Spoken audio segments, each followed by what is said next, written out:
우린 지금 우리 예수님께서 사마리아 여인과 더불어 대화하시는 대화에 대해서 우리가 공부를 하고 있습니다.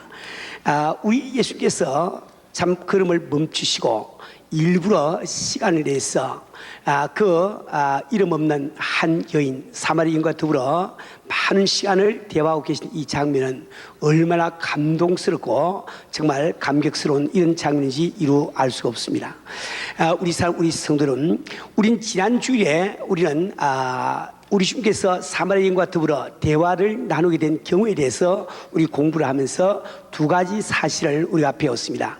첫째 한 가지는 왜 우리 예수님께서는 유대를 떠나서 갈리로 가시면 됐던가, 또 두 번째는 왜 그분은 갈리로 가시면서 사마리아를 통과해야 됐던가, 이 두 가지 사실에서 우리가 공부를 했습니다. 우리 예수님께서 유대를 떠나서 갈리로 가시던 이유는 단지 유대인과의 충돌을 피하기 위해서였습니다. 우리 예수님은 십자가를 지기 위해서 이 땅까지 오시고, 그분이 십자가를 지기 위해서는 반드시 바리새인들과 충돌해야 되는데 왜 그분은 충돌을 피하고 계신가? 그것은 바로 그분께서는 좀 더 오래 이 땅에 계시면서 자기의 제자들을 양성하고 훈련시키기를 원했다 이 말입니다. 그분께서 3년 반 동안 이 사역을 하신 목적은 바로 제자들을 양육하고 기른 이였습니다.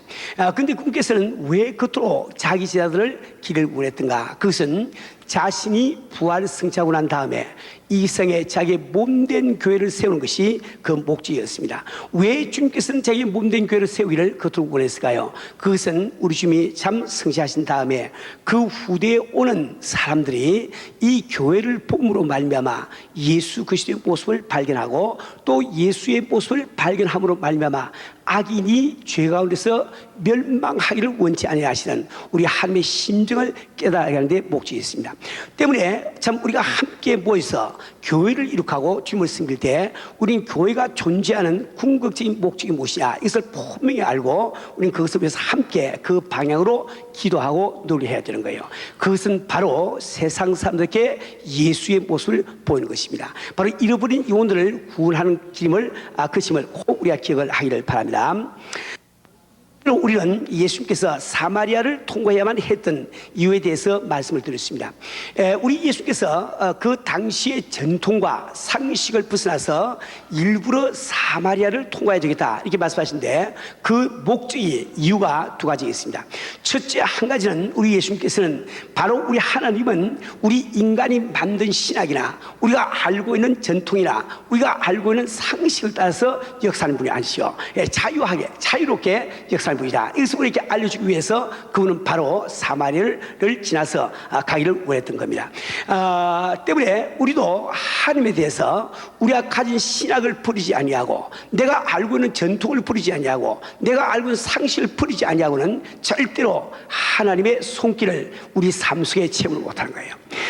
그다음에 두 번째로, 이제 그까지 우리 지난주에 공부한 것인데, 그다음에 두 번째로 우리 예수님께서 이렇게 사마리아를 통과했던 그 이유는 바로 이 성경에 그 이름도 기록되지 아니한 한 사마리아 여인, 이웃으로부터 외면당하고 참 사회로부터 소외된 그 한 영혼을 구원하는 것이 바로 그 목적이었습니다. 우리가 무엇을 보고 알 수 있습니까? 그것은 요한복음 4장 25절 26절 말씀 보면은 그분께서 바로 영생하도록 솟아나는 그 생수를 그에게 주기를 원한다 말이에요. 우리 성도는 뿐만 아니라 우리 26절 말씀 보면은 바로 내가 그러나 내가 바로 메시아라는 것을 그에게 계시하시고 계시를 하십니다. 왜 그 말이까? 예수가 그리스도를 믿음으로 말미암아 우리가 구원을 받기 때문에 그런 것이요. 우리 예수님은 참 사마리아를 지나가시다가 우연히 사마리아 여인을 만나가지고 그와 더불어 대화를 나눈 것은 아닙니다. 그분께서는 사마리아를 통해 내가 가야 되겠다 이렇게 말씀하실 때 벌써 그분의 마음속에는 그 사마리아 여인을 바라보시고 그에게 구원을 참 얻게 하기 위한 목적이 그 마음속에 있었단 말이에요. 우리 성도는 제가 누누이 말씀드리지만은 여러분들은 바로 하나님 앞에 이번 한 사람 한 사람이 주인공임을 믿지 않으면 안 됩니다. 내가 하나님 앞에 참 주인공이요, 하나님은 바로 나를 위해서 이 우주 만물 모든 역사를 운영하신 것, 이것이 믿어지지 아니하고 우리가 참 담대한 마음으로 주 앞에 나갈 수가 없습니다. 주께서 예배하신 모든 축복과 은혜를 내 것으로 만들 수가 없는 거예요. 그래서 믿지 아니하고 참 죄로 말미암아 낭망한 나의 심령이 다시 일어날 수 있는 길이 없는 겁니다. 우리 사는 우리 성도는, 저는 지금 여러분들 위로하기 위해서 우리 주님께서 이분 한 분 한 분을 주인공으로 삼으시고 우리 주님 역사하시다 이렇게 말하는 게 아니에요. 이 성경 전체가 그것을 말씀하시고 선해 주고 계시단 말이에요. 예를 들어서 여러분은 누가복음 15장에서 우리 예수님께서 잃어버린 한 마리 양에 대해서 비유하신 것을 잘 알고 계십니다. 그 비유는 우리 주님이 친히 하신 말씀이에요. 어떤 참 100마리 양이 있는데 그 중에 한 마리 양을 잊어버린 거예요. 그럼 우리 생각으로는 99마리가 있으니까 그저 한 마리 전에 잊어버려도 내버려둘 것 같은데, 우리 주님은 잃어버린 그 한 양을 위해서 찾아났었단 말이에요. 왜 그렇습니까? 우리 주님께는 99마리보다 잃어버린 그 한 영이 더 귀한 거예요. 근데 우리 주님은 참 100마리 양 가운데서 어떤 특정한 양을 잃어버렸기 때문에 그럼 그렇게 하는 것이 아니에요. 100마리 양 가운데 어느 양을 잃어버렸어도 우리는 똑같이 99마리보다 그 양을 더 귀하게 여기시고 찾아 나서는 우리 주님이 아니에요 말이에요. 우리 주님은 계속해서 드라크마의 비유를 이렇게 말씀해 주고 있습니다. 어떤 여인에게 드라크마 열이 있는데 한 드라크마를 잊어버렸습니다. 드라크마라고 하는 것은 그 당시에 로마에서 통용되던 주화였습니다. 그런데 그 한 드라크마를 잃어버렸을 때 9드라크마가 있으니까 그저 보기 함직도 한데 그 여인은 집안을 샅샅이 뒤지면서 그걸 찾을 때까지 노력한단 말이에요. 우리 사는 우리 성도 여러분, 그 여인이 어떤 특정한 드라크마를 잊어버리지 그렇지 않습니다. 10드라크마 가운데 어느 드라크마를 잊어버렸다 할지라도 그 여인은 집을 샅샅이 뒤지면서 그 드라크마를 찾았을 거예요. 무슨 뜻입니까? 그 한 드라크마를 볼 때 그 한 드라크마가 내게 남아있는 9드라크마보다 더 귀하다 말입니다. 우리 주님은 이어서 참 이 탕자의 비유를 말씀하고 계신데, 이 탕자가 집을 나갔을 때 그 아버지는 참 내 아들이 언제 돌아오나 참 조마조마한 그 마음을 가지고 아들이 나간 쪽을 바라보고 있습니다. 때문에 그 돌아오는 아들이 아버지를 발견하기 전에 아버지가 먼저 돌아오는 아들을 발견하고 뛰어나가서 그 아들을 끌어안고 입을 맞추면서 참 아름다운 옷을 입히고 또 아름다운 가락지를 손가락에 끼우고 참 이 살찐 송아지를 잡아가지고 기뻐하는 장면을 보지 않냐 말이에요. 우리 사는 우리 성도 여러분, 지금 하나님께서는 그 작은 아들이 나갔다가 돌아오기 때문에 기뻐한 게 아니에요. 만약에 장자가 나갔다가 돌아오더라도 똑같이 기뻐했을 거란 말이에요. 무슨 뜻입니까? 우리 하나님께서 우리 한 사람 한 사람을 주인공으로 여기시고 그분께서 나를 위해서 모든 역사하고 계시면 이 사실을 우리가 꼭 마음에 기억을 해야 됩니다. 우리 사는 우리 성도 여러분, 바로 오늘 이 시간도 참 우리 주님께서는 당신 한 사람을 위해서 모든 이 우주 만사 역사를 운영하고 계시는 하나님의 심정을 우리가 꼭 깨닫지 않으면 안 됩니다. 자, 이제 우리가 6절 말씀으로 들어가서 그녀와 이제 예수께서 대화하시게 된 정황이 나와 있습니다. 거기 야곱의 우물이 있더라. 예수께서 핵노에 권하여 우물 곁에 그대로 앉으시니 때가 60쯤 되었더라. 자, 이 말씀 가운데서 여러분 두 가지의 주의를 기울여 주시기 바랍니다. 제일 첫째 한 가지는 핵노에 권하셔서 우리 주님은 어떤 분이십니까? 우리 주님께서는 바로 전지하시고 전능하시고 무소부지하신 우리 주님이시요. 근데 왜 그분은 핵노에 권하셔서라고 성경 기록하고 있냐 말이에요. 이 육신을 입으시고 이 땅에 오신 우리 예수님은 바로 우리가 똑같은 이 육신의 제한을 받으신 사실을 우리는 기억을 해야 됩니다. 성육신 하신 그분은 잡수지 아니하시면 우리가 똑같이 줄였고, 그분께서 오랜 길을 걸어가시게 되면 우리처럼 똑같이 피곤했단 말이에요. 왜 우리 주님께서는 그토록 육신의 제한을 참 받으시면서 샀을까요? 그 이유가 있습니다. 바로 히브리 4장 15절에 기록이 되어 있어요. 거기 보면은 우리에게 있는 대제사장은 우리 연약함을 체험하지 아니한 자가 아니요 모두의 우리와 한결같이 시험을 받은 자로 돼 죄는 없으랴. 이 체험을 한다는 뜻이 뭘까요? 그것은 체험을 통해서 내가 그를 이긴다는 겁니다. 체험을 통해서 그를 이긴다는 거예요. 바로 우리 주님께서 우리를 사해서 우리가 참 육신을 입고 살 때 어떤 연약함을 당하는지 그것을 자기 자신이 낱낱이 체험을 하시고 우리를 상하시고 도기록을 하시단 말이에요. 그래서 그분께서는 바로 이 육신의 제한을 받으면서 33년 동안 이 세상에 사신 것입니다. 우리 사는 우리 성도 여러분, 그래도 저는 여러분들께 참 죄를 짓고 마음껏 쓰러져라. 그래도 우리 주님은 당신을 도와주시다. 이런 뜻으로 지금 말씀드리고 있는 것이 아닙니다. 우리는 정말 하나님의 자녀가 되기 때문에 우리 우리는 참 주의 말씀대로 살려고 하나님의 자녀답게 살고 우리는 노력을 해야죠. 우리는 정말 시간 나이까지 죄와 더불어 싸워서 승리해야 되는 거예요. 그러나 우리가 연약하기 때문에 그렇게 살고 노력하다가 좀 쓰러지고 넘어졌을 때도 우리 주님께서는 나를 판단하신 그런 분이 아니시고 그분은 체험을 통해서 나의 연약함을 아시고 어떤지 나를 일으키시고 도와주기 원하시는 우리 주님을 꼭 믿으셔야 된단 말이에요. 예, 그렇게 할 때 우리는 바로 승리하는 신앙생활을 할 수가 있습니다. 그다음에 두 번째는 6절 말씀 가운데 조금 이렇게 학술적인 이야기지만은 때가 60쯤 되었더라 이 말씀을 한번 주의해 보기를 바랍니다. 이 때가 60쯤 되었더라, 즉 우리 예수님께서 이 사마리아 여인과 더불어 이렇게 대화를 시작할 때 그때가 60쯤 되었더라 이렇게 말씀하고 계신데, 이 성경 말씀, 이 성경이 쓰여질 그 당시에 이 시간을 계산한 법이 두 가지가 있습니다. 첫째 한 가지는 유태나라 이 법으로서 이 유태나라에서는 해가 졌을 때부터 그 다음에 해 질 때까지 그때를 하루로 보기 때문에 그들은 아침 6시, 새벽 6시를 0시로 보고 또 저녁 6시를 0시로 보고 계산된 거예요. 그래서 만약에 유태나라 시계법으로 본다 하면은 여기 말한 6시는 몇 시가 되겠습니까? 몇 시가 되겠어요? 몇 시? 산수들 공부 안 했어요? 예, 낮 12시에 되겠지요. 그렇죠.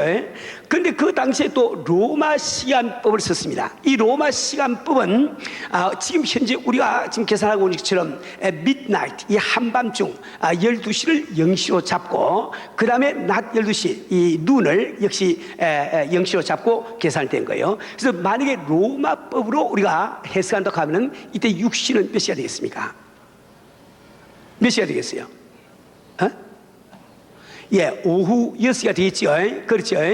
그러면은 이 사도 요한은 이 요한복음을 쓰실 때 로마법으로 썼느냐 혹은 유태법을 채택했느냐 이 문제가 나옵니다. 근데 결론적으로 말씀드리면은 이 사도 요한은 로마의 시간법을 가지고 요한복음을 쭉 쓰고 있는 거예요. 무엇을 보고 알 수 있는 거? 우리 요한복음 19장 14절 보면 다음과 같은 말씀이 나옵니다.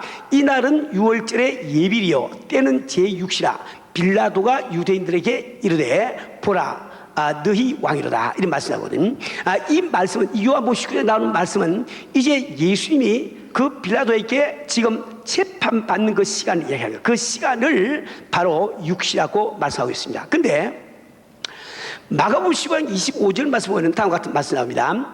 때가 제3시가 되어 십자가에 못 박으니라. 근데 이 마가는 유태 시간법을 따라서 성경 정학서가 잘 알고 있단 말이에요. 그러니까 이 마가는 유태 시간법을 썼기 때문에 우리 예수님이 십자가를 지는 그 시간이 제3시라고 한 것은 몇 시가 되겠어요?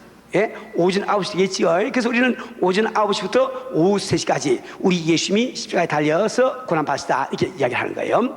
때문에 만약에 이렇게 요한복음에서 우리 예수님이 빌라도에게 재판받으신 그 시간이 6시라고 이야기했으면 그 6시는 우리 예수께서 십자가를 지신 그 시간보다 더 이르겠어요? 늦었겠어요? 이럴 수밖에 없죠. 그죠?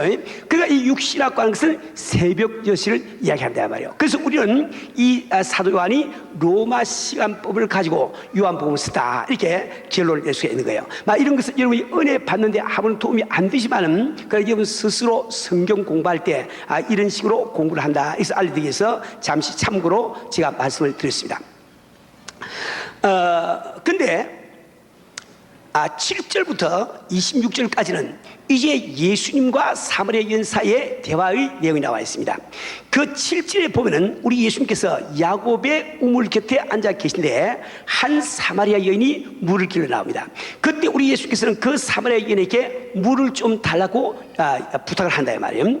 그 이유는 8절에 기록되어 있는데 제자들이 모두 먹을 것을 사기 위해서 동네로 들어갔기 때문에 그렇다고 말씀하고 있습니다. 그런데 그 당시에 전통으로 보면은 이것은 아주 파격적인 일이었습니다. 왜냐하면 우리 유태인들은 사마리아인들을 상종을 하지 않기 때문에 물을 달라고 하는 것은 아주 파격적인 그런 이야기였습니다. 그런데 우리 예수님께서 왜 사마리아 여인에게 그 물을 달라고 하시느냐, 그 목적을 이분이 잘 아시네요. 그분은 뜻없이 행한 이였습니다. 그분께서는 바로 이 유태인 여인에게, 사마리아 여인에게 그 내면의 갈증을 해소시킬 수 있는 그 생수를 주기 위해서 그분은 그 여인과 더불어 관계를 맺기를 원한단 말이에요. 관계를 맺으면 줄 수가 있으니까. 그렇죠? 그래서 물을 좀 달라고 요구하시는 그것은 바로 그 참 여인에게 그 참 뭔가 영혼 속에서 참 솟아나는 그 생수를 주기 위한 하나의 과정임을 우리는 알 수 있단 말이에요. 우리 성들은. 근데 이 사마리아 여인이 그 생수가 필요한 이유가 무엇일까요? 참 그는 이 육신의 갈증을 주기 위해서, 해소하기 위해서 이 우물에 와서 물을 기르고 왔지만은 우리 모든 인간 속에는 우물물만 가지고는 도무지 해소할 수 없는 영적인 갈등이 누구나 다 있다는 말입니다. 우리 성들은, 우리 인간은 타락한 피조물이기 때문에 우리는 무엇을 구하면서 내가 살는지 우리 자신을 잘 모르는 거예요. 예? 우리가 무엇을 구하면서 살면서 왜 내가 그것을 구하는지, 그것이 과연 나의 존재에 어떤 영향을 미치는지 전혀 알지 못하면서 우리는 맹목적으로 돈이라든지 혼 명예라든지 혼 권력이라든지 이런 지식이라든지 이런 등등을 차해서 우리가 살고 있단 말이에요. 우리 성들은 이런 분은 한번 예를 들어서 사도행전 그 3장에 나오는 미문 앞에 앉아있는 안전뱅이를 한번 생각해 보세요. 이 안전뱅이는 지금 앉아서 구걸할 때 그의 관심사가 뭐였겠어요? 그것은 지나가는 사람들이 내게 얼마나 동량을 해주느냐, 그것이 아마 관심사일 거예요. 그래서 그는 참 동량 그릇에 동전이 많이 쌓이면 그날은 아주 수지말다고 기뻐했을 거예요. 예, 동전이 적게 쌓이면은 그는 아주 한탄하며 슬펐을 거란 말이에요. 그런데 아무리 동전이 이 동양 그릇에 쌓여도 이 안전뱅이의 근본적인 문제는 해결해 주지 못합니다. 왜 그런가 하니까 이 안전뱅이의 근본적인 문제는 그가 보통 사람처럼 일어나서 자유스럽게 걷지 못하는 데 문제가 있단 말이에요. 그렇지 않습니까? 그래서 베드로가 와서 예수 그리스도의 이름으로 명할 때 그는 일어나서 걷게 됐단 말이에요. 그는 비록 육신은 나서 걷게 되지만은 그렇다고 해서 그의 근본 문제가 해결된 건 아닙니다. 왜냐하면 그는 앞으로 죽어서 또 지옥에 가야 되는 이 근본 문제가 남아있단 말이에요. 그렇죠? 우리 삶은 이 세상을 살아가면서 나는 이것이 필요하다 저것이 필요하다 우리 생각하고 우리 이 삶을 투자해서 우리가 구하면서 살고 있지만은 그것이 나의 실존에, 나의 영혼에 과연 무슨 뜻이 있으며 왜 나는 그것을 구하는지 우리는 알지 못하면서 살아가는 이런 우를 우리가 범하고 있는 겁니다. 우리 성도들은 이 사마리아 여인은 지금 남자를 5명을 갈아치우고 6번째 남자고 살고 있습니다. 그래서 그는 많이 이렇게 유교를 위해서 사는 이런 여인으로 참 이렇게 정죄를 받고 많은 사람들에게 이렇게 멸시를 지금도 받고 있지요. 근데 그 여자가 참 그토록 열심히 다른 남자의 품에 안기려고 참 이렇게 생각할 때 그 4명 가운데는 그 채우지 못하는 다른 영적인 갈등이 있는 거예요. 그럼 바로 그 마음속에 있는 영적 갈등 때문에 내가 남자들을 이렇게 갈아치우면은 그 영적 갈등이 해소되지 않을까. 그래서 잘못 그런 삶을 살고 있단 말이에요. 그래서 우리 주님께서 그러한 그 사마리아 여인에게 바로 영원토록 솟아나는 생수를 주기 원하시는데, 그 생수를 주기 원하시는데 그 여인과 더불어 관계를 맺어야 되기 때문에 내 물을 좀 달라 먼저 지금 말씀을 하고 계시는 거예요. 그렇죠? 근데 그 다음에 이게 보니까 그 여인은 지금 영적인 것과 이 물질적인 것이 전혀 이게 구분이 안 됩니다. 그는 오직 물질적인 것밖에 볼 수가 없기 때문에 그는 예수님에게 이렇게 답변을 하는 장면을 볼 수가 있지요. 뭡니까? 사마리아 여자가 가로되 당신은 유태인으로서 어찌하여 사마리아 여자 나에게 물을 달라 하나이까? 이는 유태인이 사마리아인과 상종치 아니함이라 라고 기억이 있단 말이에요. 그에 대해서 우리 예수님은 어떤 반응을 보이십니까? 10절 말씀 보니까 예수께서 대답하시되 가르치되 내가 만일 하나님의 선물과 또 내가 물 좀 달라 하는 이가 누구인 줄 알았다면 내가 그에게 구하였을 것이요 그가 생수를 내게 주었으리라. 그렇죠? 이 사마리아 여인은 지금 하나님께서는 어떤 일을 이렇게 행하시고 어떤 축복을 주시는지 이걸 잘 모른단 말이에요. 지금 물을 달라고 요구하신 그 주님이 어떤 분이신지 그는 모르기 때문에 우리 예수께 답변할 때 그는 굉장히 퉁명스러운 어조로 답변하고 있습니다. 그의 답변 가운데는 참 남자에게 이야기할 때 존경을 나타낼 수 있는 무슨 라피라든지 혹은 또 이렇게 주라든지 이런 말씀이 전혀 들리지 않습니다. 퉁명스럽게 이 답변을 하고 있단 말이에요. 우리 사는 우리 성도는 우리가 오늘 위해서 꼭 한 가지 배워립니다.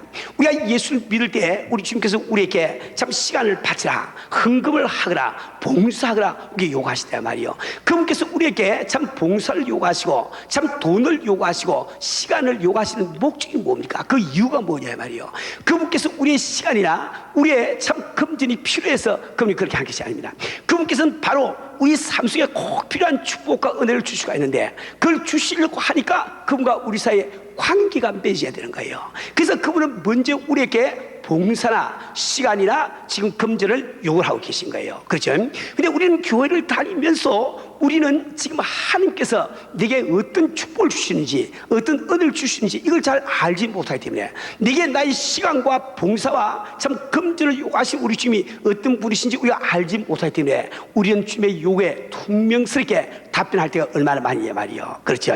우리가 정말 마음을 다해서 그분을 섬기고 그 앞에 물질을 못 드는 이유가 무엇입니까? 그것은 바로 우리가 저 하나님께서 주시는 선물이 무엇이며 또 예수 그리스도가 누구신지 이걸 알지 못하기 때문에 우리가 그렇게 하는 거예요. 우리 사는 우리 성도는 이번에 우리 교회에서는 이 구역교회 개념을 정착시키기 위해서 함께 기도하면서 애를 쓰고 있습니다. 우리 구역장 여러분 잘 들으세요. 우리 주님께서는 당신의 도우심이 필요하기 때문에 당신이 구역장으로서 충성 봉사를 원하시는 것이 아닙니다. 그분께서는 당신의 도움이 없이도 얼마든지 일을 할 수 있는 거예요. 그러나 단지 그분의 목적은 당신에게 꼭 필요한 그 은혜, 그 축복을 주시기 위해서 당신과 더불어 관계를 맺기를 지금 원하고 계시단 말이에요. 우리 사는 우리 성도 여러분, 여러분들은 정말 이 주님의 요구의 뜻이 무엇인지 이걸 잘 아시고 우린 주 앞에 참 순종하면서 사는 이런 성도들이 되지 않으면 안 되겠습니다. 근데 그 다음에 보니까 이 사마리아 여인은 11절 12절 이게 답변합니다. 여자가 가로되 주여 물 기를 그릇도 없고 이 우물은 깊은데 어디서 이 생수를 얻겠습니까? 우리 조상 야곱이 이 우물을 우리에게 주었고 또 여기서 자기와 자기 아들들과 짐승들이 다 먹었으니 당신이 야곱보다 더 크니까. 지금 이제 이 사마리아 여인은 아직도 이 모든 것을 눈으로 볼 수 있는 물질로만 해석한 거예요. 전혀 이 사람은 지금 아주 영적인 사실을 잘 모르는 거예요. 우리 주님은 지금 영적으로 이 생수를 주시고 말씀하고 계신데 이 사마리아 여인은 지금 물질로 생각해서 내가 참 이 물에 와서 물질로 생각해서 지금 이 우리가 그릇도 없는데 어떻게 깊은 데서 물을 기를 수 있냐 이렇게 말씀하고 계시단 말이에요.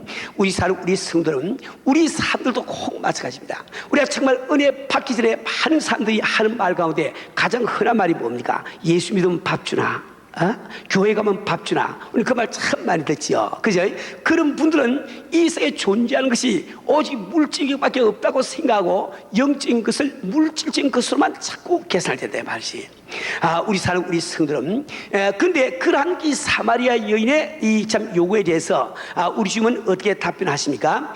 예수께서 대화에 가르치되 이 물을 먹는 자마다 다시 목마르려니와 내가 주는 물을 먹는 자는 영원히 목마르지 아니하리니 나의 주는 물은 그 속에서 영생하도록 솟아나는 샘물이 되리라.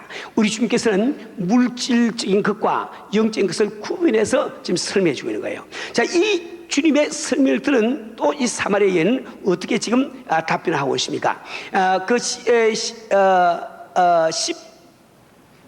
5절 말씀 보니까 여자가 가로되 주여 이런 물을 내게 주사 목마르지도 않고 또 여기 물길로 오시도 않게 하옵소서. 지금 아직도 사마리아 여인은 이제 영적인 것을 조금 깨달았지만은 영적인 것과 물질적인 것 그 사이를 오고 가고 있단 말이에요. 그는 지금 영원토록 세상을 그 생수를 원하지만은 그가 그 목적은 물길로 오지 않게 도와달라. 이렇게 지금 이야기를 하고 있습니다. 우리가 이 교회를 다니면서 우리가 이 사마리아 여인과 같은 이런 상태에서 신앙생활을 많이 했어요. 우리는 이게 영적인 체험을 하고 난 다음에도 모든 것을 물질적으로만 우리가 생각하기 때문에 그래서 우리는 신앙생활에서 좌절되고 또 우리는 실망을 하게 된단 말이에요. 왜 그런가 하니까 여러분들이 이 물질적인 것만 구할 때 우리 지금 그렇게 역사를 안 하시거든. 그러니까 우리가 자꾸 좌절이 되고 우리 실망되는 이유가 바로 거기 있는 겁니다. 그런데 그러한 사마리아 여인에게 우리 예수는 느닷없이 말씀하십니다. 가서 내 남편을 불러라. 내 남편을 불러라.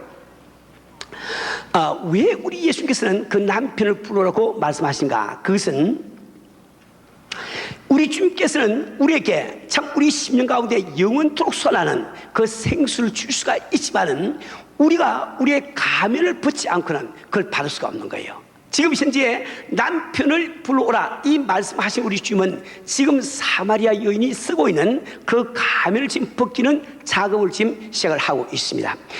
우리 주님께서 남편을 불러라 이렇게 말씀할 때 사마리아 여인은 뭐라고 그랬어요? 여자가 대답하여 가로되 나는 남편이 없나이다. 예수께서 가라사대 내가 남편이 없다는 말이 옳도다. 내가 남편 다시 있으나 지금 있는 자는 내 남편이 아니니 내 말이 참되다. 우리 성도는 우리 주님께서는 이 사마리아 여인이 참 이렇게 5 남자를 가르치고 6번째 남자와 정식 결혼을 하지 않고 살고 있는 사실을 모르기 때문에 남편을 부르라고 이야기한 거예요. 그걸 다 알고 계신데 우리 주님께서 우리 인간이 가면을 벗지 않고는 주 앞에 은혜를 못 받기 때문에 지금 가면 벗기는 이 작업을 하고 계시단 말이지. 우리 성도는 오늘 우리는 이 문제를 심각하게 내 자신이 좀 생각을 하셔야 됩니다. 우린 세상을 살아가면서 우리의 자존심이나 우리의 체면 때문에 우리는 너무나 두꺼운 가면을 쓰고 살아가고 있거든요. 그죠? 근데 사람들 앞에서 저 가면을 써야 돼요. 뭐 다 드러내고 살 수가 없지. 그렇죠? 근데 이것이 너무 습관화돼서 우리는 하나님 아버지 앞에 나올 때도 여전히 이 가면을 쓰고 있단 말이에요. 그래서 우리 주님을 만나지를 못하고 그분의 도우심의 손길을 받지 못하는 거예요. 우리는 정말 하나님의 은혜를 삼으시고 우리가 참 그분의 축복을 받기를 원하시면 우리는 바로 주님 앞에 가면 벗고 있는 모습 그대로 내 모습을 내놓는 이것을 배우지 않으면 안 됩니다. 우리 주님께서는 참 우리와 더불어 대화하시고 우리에게 축복하시고 은혜를 주기를 원하실 때 완전한 삶을 찾고 계신 게 아니에요. 비록 사마리아 여인처럼 비록 우리가 참 죄를 짓고 많은 실수를 했다 할지라도 실수한 나 자신, 죄를 지은 나 자신을 그대로 주 앞에 내놓을 때 그분께서는 바로 역사해 주십니다. 우리가 정말 교회 나와서 기도하면서 내가 지금 병든 내 육신을 왜 고침을 받지 못합니까? 우리는 많은 경우에 이 병이 들어서 죽을 병이 들어서 우리 마음속에 가면을 쓰고 있습니다. 마치 내가 죽지 않을 것처럼 가면을 쓰고 있다 말이에요. 그래서 우리는 주님 앞에 가면을 벗고 내 자신을 지금 내놓지 못하는 거예요. 왜 우리는 마음의 상처를 받고 참 어려움을 겪으면서 우리 주님의 그 치료함을 받지 못합니까? 상처받은 내 자신을 그대로 정당하게 내놓지 못하기 때문에 우리는 주 앞에 이 축복을 못 받는 거예요. 우리 성도는 우리는 정말 주님 앞에 나 자신을 있는 모습 그대로 우리가 내어놓고 우리가 기도하고 그분과 대화하는 이 법을 우리가 배우지 않으면 안 되겠습니다. 여러분 이사야서 1장 18절 말씀 보면 다음과 같이 기록되어 있습니다. 여호와께서 말씀하시되 오라 우리가 서로 변론하자. 너희 죄가 주홍 같을지라도 눈과 같이 희어질 것이요 진홍같이 붉을지라도 양들같이 되리라. 우리 하나님께서는 내 죄가 주홍 같을지라도 눈같이 희게 할 능력을 갖고 계세요. 그분께서 우리 죄가 진홍 같을지라도 양들같이 해주실 능력을 갖고 계신 거예요. 그러나 우리가 나의 정체, 즉 죄 지은 나의 정체를 그분 앞에 드러내지 아니하면 그분이 역사를 못 하시는 거예요. 그죠? 근데 우리가 주님 앞에 가면을 벗고 주 앞에 나서다. 이것이 무엇을 뜻하냐? 그것은 바로 회개를 뜻한다 말이에요. 우리가 정말 하나님 앞에서 나의 모든 가면을 다 이렇게 참 벗어버리면 남는 것이 뭡니까? 죄인이 나 자신밖에 없지요. 그래서 이 회개한 말로 주님 앞에 내 모습을 그대로 드러내는 이런 이름을 꼭 여러분 아셔야 됩니다. 자, 자기의 영혼 속을 꿰뚫어 보시는 예수님 앞에 사마리아 여인은 한편으로 주님의 예리한 눈길을 피하면서 또 한편으로는 오랫동안 자신의 심령 가운데 자리 잡고 있는 하나님에 대한 갈망을 토로하게 됩니다. 19절 20절 말씀을 보면 여자가 가로되 주여 내가 보니 선지자소이다. 우리 조상들은 이 산에서 예배하였는데 당신들의 말은 예배할 곳이 예루살렘에 있다 하더이다 하고 질문한다 말이에요. 우리 사는 우리 성도는 이건 조금 뒤에 배경을 아셔야 되겠어요. 지난주에 제가 잠시 설명드렸지만은 이스라엘 나라가 북방 왕국하고 남방 왕국으로 나눠졌지요. 나눠진데 지금 기원전 2세기 한 BC 2세기경입니다. 그 당시에 남방 왕국인 유대 나라에 대제사장이 있는데 그 대제사장의 아들의 므낫사라고 하는 사람이 있습니다. 이 므낫사가 그 당시에 사마리아의 왕인 이 산발랏의 딸을 사랑해가지고 결혼을 해가지고 그 이방인 사마리아인을 예루살렘으로 데려왔습니다. 그때 아주 예루살렘에 있는 백성들이 야한 법석이 난 거예요. 그럼 막 대보를 하면서 소리를 일으키면서 막 욕을 했습니다. 그 므낫세가 참 이 산발에서 딸을 보내든지 안 그러면 그 므낫사에게 참 대제사장 될 수 있는 자격을 박탈한지 그걸 욕을 했단 말이에요. 그때 이 므낫사라고 하는 이 대제사장의 아들은 그 산발랏이건 사마리아 여인을 보낸 것이 아니고 그 여인을 데리고 사마리아로 도망을 갔단 말입니다. 도망을 간 다음에 그는 그 당시에 세계를 정복하고 지배하는 알렉산더 대왕에게 요청을 해가지고 자기도 대제사장이니까 그곳에 성전 짓기를 허락을 받았습니다. 그래서 그들은 그리심 산에 성전을 짓고 여기가 바로 참 아브라함이 이삭을 바친 곳이다 이렇게 주장하면서 여기서 예배를 드리기 시작했단 말이에요.